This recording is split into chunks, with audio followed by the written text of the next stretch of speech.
Moros Protocol is one of the most conflicting games I've played. Imagine Doom meets Dead Space somewhat, then add in Slay the Spire, and there you have a fun, but very flawed experience. This game has online co-op, meaning I completed it with my brother, and together we spent around 19 hours 100%ing it. This was defeating every single boss and collecting all 41 achievements. So let's just dive right in, folks, and get this show on the road. Before we jump into achievements, let's go over the gameplay. There is a story you go through as each boss progresses you further in, explaining why you're on this spaceship. Your goal is to escape. You get to select from a very shallow Slay the Spire idea, where you pick a path, usually based on whether you want better weapon upgrades or passive abilities. The main problem here is there are only 3 total stops before each boss, meaning it's an illusion of choice. 90% of the time it makes almost no difference and you're gonna select the same path every time. Once in a level, you need to uncover the map. Each room you move into has enemies that need defeated, aliens, and later on, large space soldiers. Look around after each room is done for several door types. Weapon doors are unlocked using a red keycard, another system that doesn't make much sense as we never once ran out of these. They drop from enemies, and in co-op you can just open every single one, no decision whatsoever. Open up a chest and get a random sword or gun. Melee options grant you ammo on kills, while guns can run out of ammo if you spam them too much. There's the similarity to Doom. My brother would typically make melee builds every time, while I always mained the guns. Worked out pretty well for us. Augment doors have a chest that grants 1 random augment. Not 1 augment per person, 1 augment. And these augments are terrible. Most are extremely minor buffs like +5 health that almost don't even matter. Or they are terrible buffs that grant you 100% more damage but 1 hit kills you. Completely unusable in this game's combat. Some of these augments go on your guns to buff damage or offer more reload speed. Others can go on your armor to increase amount of stims, decrease damage taken, or I think some drop bombs when you roll, which was kinda neat. The augments are a huge flaw in this game, and to be honest, this is the problem in almost every roguelite I've played. The randomized buffs need to be good, and if they aren't, you simply want the same stuff every single run, and that defeats the point of roguelites. Not to say we didn't have fun regardless, but essentially we played the same exact build 20 times in a row with no variation. Also, since only 1 augment is granted at a time, you're never gonna get enough buffs to fill all your slots. Only at the very final boss gauntlet will you maybe find enough of them. There are several types of guns and swords, although almost all of them are terrible too. Pistols are bad, every energy weapon is bad except for 1, and there are several more options you want to avoid. We really liked an alien gun that did AoE blasts, double SMGs, and the minigun. My brother also used a shotgun often, and I was always given an alien sniper that was decent. Everything else is either too slow to fire or wastes way too much ammo.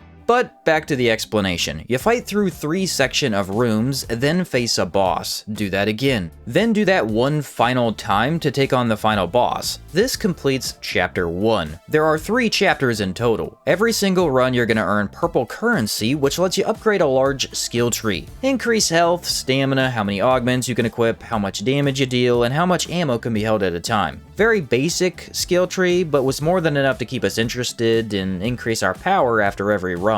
Overall, I think this breaks down the gameplay. Every roguelite element is the worst part of the game. Story, environment, and combat are extremely fun and well designed, but loot, buffs, and especially the jumping puzzles are horrible. Ah man, I don't even want to get into the jumping puzzles. They're either so basic that a toddler could complete them, or so insanely difficult and long that we refuse to give it a single attempt. All the puzzles are optional, though each rewards a decent amount of something if you complete them. More health, extra currency, things like that. Loved all the ones that we were able to finish, but most of the quote-unquote hard ones are a gigantic waste of time.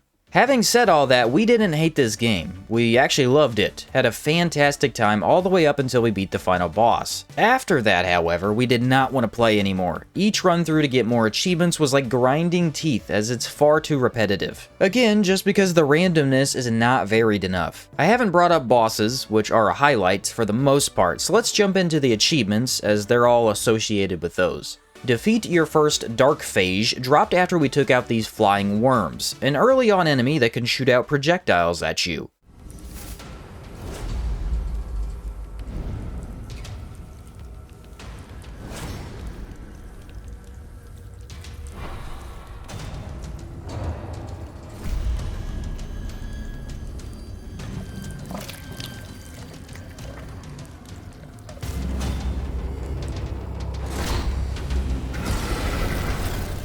Kill the first boss of Area 1. Big Brother is a small, flood-like creature with spikes on it. He's gonna rush you to bite with his large teeth. Dodging out of a spin attack is your primary goal, as he uses that a lot. Aim for the head and dodge any spikes that happen to get thrown at you. He's definitely the most basic and easy to defeat boss overall. That doesn't mean he isn't good though, as he's probably top 5, still probably top 4 or 3 even. Not very easy to melee, but doable if the second player can get attention off of you. Roll 180 times is something you kind of have to get. Rolling is used to avoid attacks and consumes stamina. Oddly, it's not required, as you can sprint jump out of attacks as well. This provides a large boost of speed for fun movement and distance away from enemies. Rolling is quite costly without stamina upgrades, though still something you're gonna use constantly. Complete your first run. This was earned after we died to the second boss. Dying actually rewards you with newer augments you can then get in the rolled chests, something we would have issues with towards the end of our time in Moros Protocol.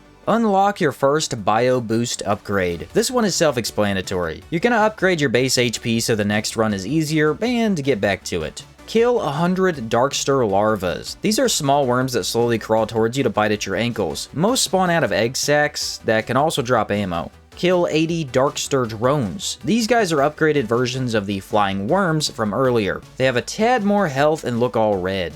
Hit enemy weak spots 200 times. Most enemy weak spots are easy to spot, as they are large glowing pustules or simply the enemy's head. There are a few alien variants that either hide them or don't have one, though for the most part, you're not going to struggle much with this mechanic.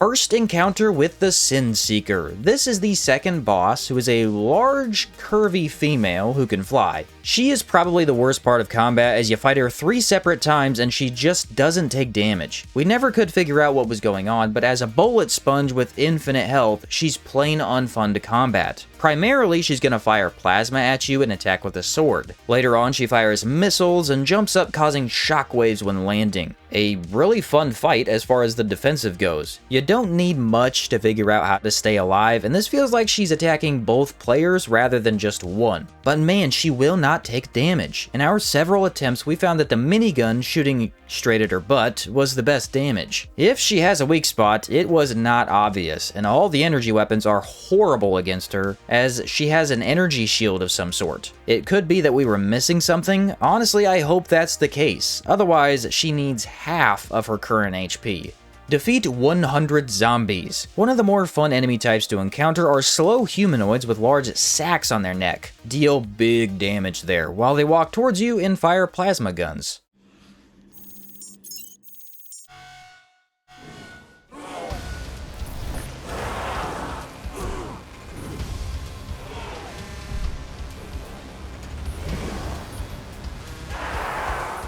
Kill the final boss of Area 1 and complete the first area. Mother is the second best boss in the game that we never really got to fight. By the time we would reach this fleshy creature, I would always have an upgrade that shoots grenades per 3 bullets. As you can imagine, that is completely busted on the minigun, as it shoots grenades every half second. She uses what looks like the first boss as a ball and chain, twirling it around the arena. You need to defeat several of her spawn that's going to drop in while not falling into the electrified pit all around you. In general, I find simplicity to be more fun, and this really shows that. She's slow and only attacks 2 or 3 different ways, letting you enjoy aiming for the weak spot and dodging anything extra. Very odd that the final boss of the first area is 10 times easier than the second one. Defeat your first Marine. The second chapter introduces humanoids who will have a lot more ranged attacks. If you take them out first, usually the melee aliens are no problem at all, but let them hide in a corner and you can take a lot of damage out of nowhere. Destroy 130 crates. Another easy one to get, as you typically break open crates to look for ammo or other resources.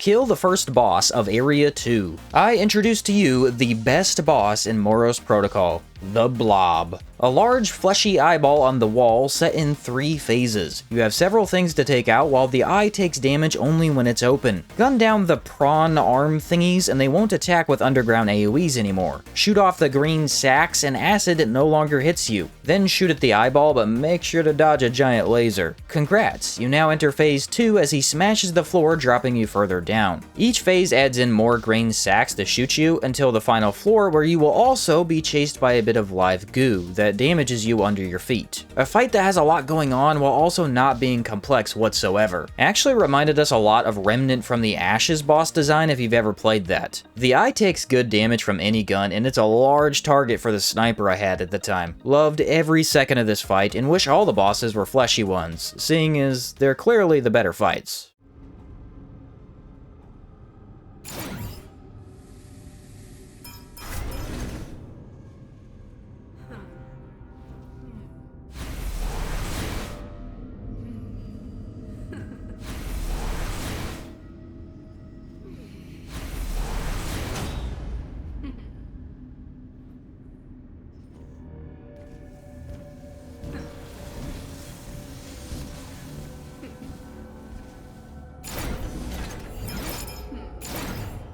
Second encounter with the Sin Seeker. The curvy flying lady is back, and she's just the same as before. Her attacks are different, but similar enough to be the same. And to no one's surprise, she still takes 0 damage. Spam dodge away from her and then jump when she slams the ground. Now do that for 15 minutes. The fights with this chick are so bad it actually ruins the game. And if she wasn't here, I might kinda recommend playing this. Or at least give it a concise positive rating. As it is now, half the bosses are amazing, and then she makes you want to sell your PC. We ended up abusing the revive mechanic to beat her, as you can revive, but it costs half your HP. Not a problem at 1 health, as neither of you can lose anything. It's just kinda sad because we liked avoiding her attacks more than probably most of the other bosses, but bullet sponges are never fun. Kill 100 troops/robots. As we are reaching much further into the game, you begin to face large enemies that don't die as quickly. Small robots that chase you and large knights with shields can make things very difficult. Quite fun to fight still when you get a room with enough space. Open 100 chests. Seeing as this was our 3rd run in total, you open a lot of chests throughout the game, especially since we selected the extra augment floors more often than not. Kick 15 explosive barrels. This is really fun, although not that practical. Explosive barrels are all over and can be used to insta-kill large groups. Kicking them gets you away from the AoE. We typically would shoot the explosives and run away instead. Not to say launching a bomb across the room with your foot isn't fun.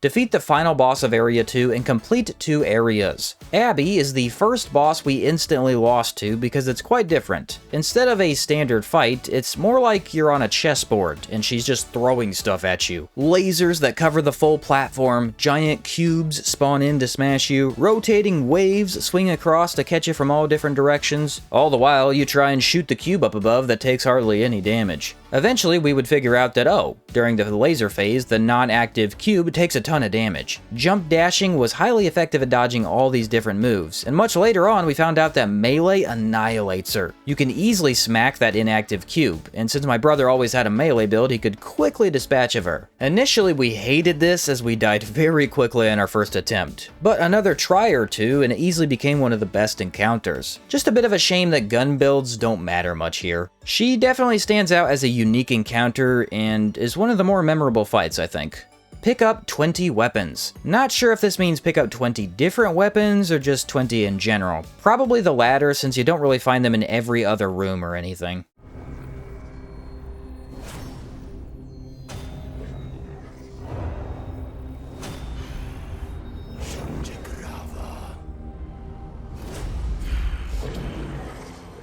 Kill the first boss of Area 3. Now for the worst boss in the game, and it's not even close. Sentinels of Boros are two knights riding some sort of creature. One is a ranged guy who's gonna fire a laser and drop bombs from the sky. The other is a melee-centered fighter who rushes you. In co-op, you usually only have one at a time on you, which makes sense. And as far as design-wise, they aren't bad, it's just that once again, damage doesn't make any sense. With a weak point gun, such as the sniper, you can hurt them with headshots. However, my cool grenade launcher would land, give me a huge number, and then not bring down their health bar at all. So many weapons act like this. You build into the rocket launcher only to find out this boss is immune to it half the time. Ended up spamming SMGs and the minigun at them because it actually brought their health down pretty quick. Also, for some reason you get teleported around the arena with no Q. I can only assume this is a bug because we could not find any consistency with it. After getting one of the duo down, it becomes a single foe who can melee and laser. Jumping over the laser is inconsistent. Dodging away from him doesn't work well enough. And the bombs from over your head are so cheap and impossible to see unless he's not on you. Skill issue or not, we hated this boss with a passion. Not to mention, he's the first one of the chapter, so you never have a good build by now.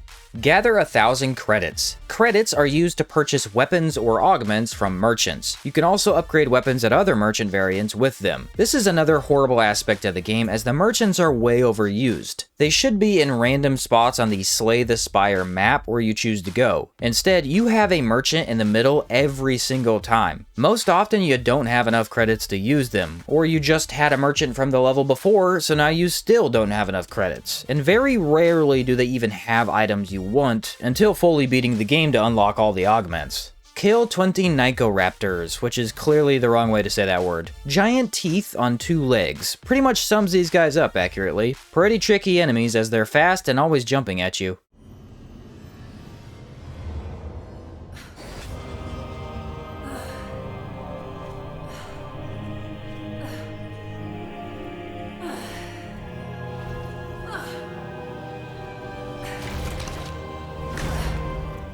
Third encounter with the Sin Seeker. Our curvy lady is back for a third time. She's come back to life after our second encounter using the fleshy flood-like species to level up. Very similar style of fight once again for the third time. Although to be fair, the laser and how she actually melees do feel different enough. Finally, she has a weak spot, that being the squishy spot on her shoulder. Still a damage sponge for no reason. Still annoying to run out of bullets 7 different times because her HP is too high. Better than the second fight though with her, that's for sure. But, man, this is repetitive and not good enough if you ask me. Unlock all weapons. Some options are unlocked after you lose or win a run. The Bonesaw melee sword was our final reward. At least I think that's a sword. Literally never used a melee at all, so it's hard for me to tell. Collect 52 keycards. These are supposed to be more rare in solo play, I believe, as they're used to open various doors. It seems to me that drops are almost doubled in co-op, so we were able to open every locked door available. Deal 200 damage with 1 attack. A tall order, considering nothing lets you deal any damage in this game. Equipping the sniper with plus 15% damage and an augment that decreased my speed by 80%, which is a lot, while also increasing my damage by 100% was how I managed it. You do still need a headshot or weak point hit, landing for about 204.9 damage. I had to only swap to the sniper after I ran into a corner because the speed reduction was really cumbersome. Kill 70 slimes. Red creatures with 1 tentacle on their heads. Pretty easy to defeat, although they will revive themselves if you don't blow up the inside blob that glows. Pretty darn tricky if you're not paying close enough attention.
Complete all areas and defeat the final boss. To beat the game, you face down a really well built up entity. Enter a gigantic empty facility only to watch an alien death machine birth not inches from you. Once again equipped with the only good weapon, my minigun, it was blasting Eon to smithereens. First phase is simple and just plain fun. You shoot her as much as possible while she prepares explosives to send out. Then you gun her down right after dodging several lasers placed near you. I let my brother deal with the minions so I could reload my large weapon. And then we got back to it. This was an awesome moment. The lighting is perfect, you feel the threat, but are also able to combat it. My slower movement speed augment was now on the minigun, so that made things a little harder, but at the end of the day, we did really well. Ah yes, but phase 2 was just around the corner.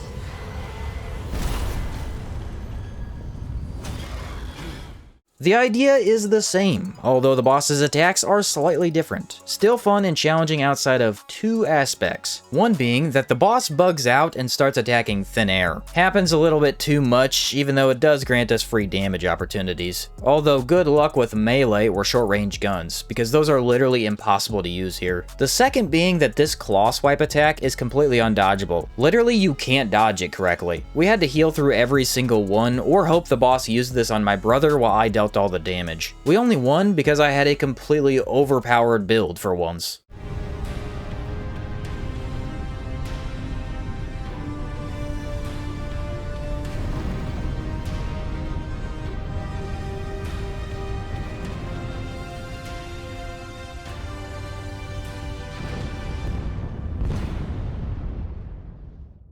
Complete 10 runs. We only completed a total of 20-something runs to 100% this game. Pretty low amount of time for a roguelite, although most of those runs took up about an hour and a half to fully complete. Find 5 secret rooms. In every room of the ship, you'll see these green doors blocked off. Melee them and you will take damage. Sometimes, at a rare chance, you'll get a secret room to spawn behind them. So you sacrifice a bit of HP to try and find more loot. Pretty pointless though, since none of these rooms ever have much and are nowhere near worth losing health to break open. Wastes a lot of your time for a minute payoff, if any at all. Kill 10 Darkster larvae with your kick, an achievement you have to actively hunt for as the kick deals terrible damage. 10 of these little larvae later and we had it in the bag. Use the slot machine 77 times. After beating the entire game, we hadn't seen a single slot machine. Turns out they have a rare chance to spawn in those rare secret rooms. After finding it for the first time, we had enough credits saved up to stand there for about half an hour rolling the dice, so to speak. Actually, you can get some pretty cool rewards out of it often enough. But again, it isn't worth it to go for. Find 30 secret dead ends. Remember those secret rooms you have to find that we literally just talked about? Fail to find them 30 whole times, lowering your health for no reason. Unlock all bio boost upgrades. This requires unlocking every point in the skill tree, some of which are very expensive at 800 or even 2,000. Once you have completed it though, the game gets far easier. Chapter 3 was almost unbearable at first, and by now we were able to run through no problem. Pick up 200 augments. Simply pick them up. Now do that over 200 times. Surprisingly takes way longer than you would think. Unlock all augments. For the hardest achievement to get of them all, we have unlocking every single augment. To do this, you need to die to each boss in the game. Nothing online tells you this, the game doesn't explain that, and you would never really get it normally because at least 3 of the bosses are really good, and not ones you're gonna die to often. So we had to go back through and die to the first and last boss of Chapter 1, as well as the first boss from Chapter 2. Then we unlocked all of them. And for our final achievement, we have beating the tutorial. My brother had already done the tutorial when I jumped on for the first time, and since I found it funny to wait until the end, we're just now going through it. This is where I found out melee kills actually drop ammo, something that ironically would have come in handy long before now. So there you have 100% of Moros Protocol. Hopefully, now you understand why this is a hard video to title. It was a blast. We did beat the entire game and play even more to get all achievements. The combat is fun and half the bosses are awesome. But wow, is this a terrible roguelite. Every single element that makes it somewhat stand out is borderline pointless. Augment system is full of bad buffs that hardly do anything. The Slay the Spire map is far too small to matter and your pathing is almost irrelevant. There are only 3 or 4 good builds in total, leaving almost the entire loadout of weapons unused for successful runs. And the slot machine secret room mechanic is something you should avoid entirely because it isn't worth it. That is a really bad roguelite, unfortunately. As for bosses, you have just as many horrible ones as you do amazing ones. Small spiky roller is great. Large mother, also great. Eyeball wall was the best of them all. AI jumping puzzle boss was pretty fantastic. And the final boss's first form is perfect. All the fights with the big curvy lady are horribly drawn out, and the duo boss is the worst overall. It's the most mixed bag I've ever been through. 10 out of 10 would not recommend. You know what I mean? Like, it's hard to explain. Overall, we did enjoy our time with the game, but we really wanted what it could have been. And it doesn't help that you fall through the floor somewhat commonly as a bug. Luckily, you just spawn back in the room, but yeah. Amazing game with a very cool setting. At the same time, needed way more time in the oven, and needed to be a better roguelite, really. If you did enjoy this video, please leave a like and comment down below. Let me know if you made it this far. Not many do for my random smaller game videos, so flex your power level a little bit. You've earned it. In general, I actually really like roguelites, but the quality of most of them is just under what they should be. Anyways, people, thank you so much for watching, and I'll catch you next time.